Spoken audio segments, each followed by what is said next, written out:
Good morning. This is All India Radio Kohima, the morning news read by Bulletin. Union Home Minister Amit Shah said that the budgetary provision for disaster management has been increased by 122% in the last 8 years by Prime Minister Narendra Modi, which shows the priority towards disaster management.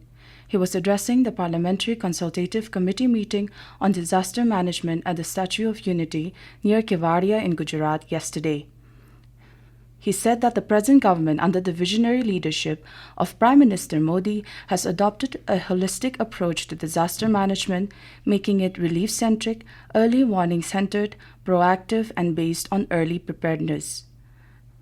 Shah said that his ministry, in collaboration with National Disaster Management Authority and National Disaster Response Force, is playing a vital role in assisting the states and union territories by providing logistics and financial assistance and coordinating response and relief measures during the natural calamities. Indian Air Force IAF is conducting flood relief operations in Assam and Meghalaya. Since June 21st, IAF has flown around 74 missions, rescued 253 stranded persons, and dropped more than 200 tons of relief material as part of the humanitarian assistance and disaster relief operation. IAF has deployed C-130J Super Hercules, AN-32 transport aircraft, Mi-17 V5 helicopters, Advanced Light Helicopters ALH Dhruv, and Mi-17 helicopters to provide relief aid and supplies to the people stranded in these areas. IAF operations are under progress in coordination with the civil administration. Meanwhile, the flood scenario in Assam has improved. Assam State Disaster Management Authority informed that the number of affected districts has also come down to 28 from 30. A total of 3,510 villages are still under the flood water, and over 265,000 people have taken shelter in relief camps. The situation in the 3 districts of Barak Valley continues to be critical. In Maharashtra, Deputy Speaker of the State Legislative Assembly Speaker Zirval has issued notices to 16 Shivsena MLAs of the Eknath Shinde faction. Shivsena MPs Arvind Sawant, Anil Desai and Subhash Desai had made a demand to disqualify these MLAs.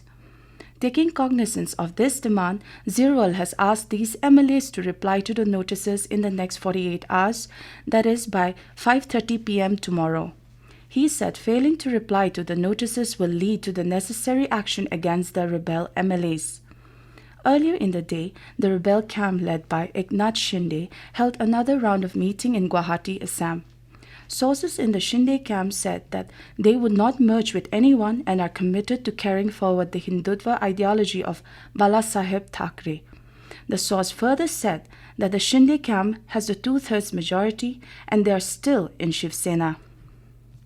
Pakistan has arrested a top Lashkar-e-Taiba LET terrorist and the main handler of 2008 Mumbai attacks, Sajid Mir. The arrest comes years after authorities denied his presence in Pakistan and even claimed he was dead. Mir was wanted by both the US and India for over a decade. As many as 170 people of various nationalities, including 6 Americans, were killed in the 26/11 Mumbai terror attacks. Islamabad had kept denying Mir's presence in Pakistan to extricate itself from the Financial Action Task Force International Terror Financing Watch List. Prime Minister Narendra Modi will share his thoughts with the people in the country and abroad in the Mann Ki Baat program on All India Radio at 11 a.m. today. It will be the 90th episode of the monthly radio program. The program will be broadcast on the entire network of All India Radio and Doordarshan, AIR News website, and News on Air mobile app.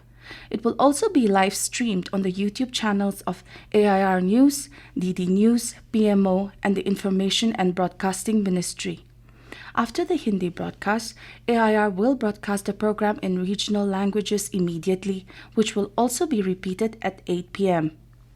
Today is World Drug Day, also known as International Day Against Drug Abuse and Illicit Trafficking.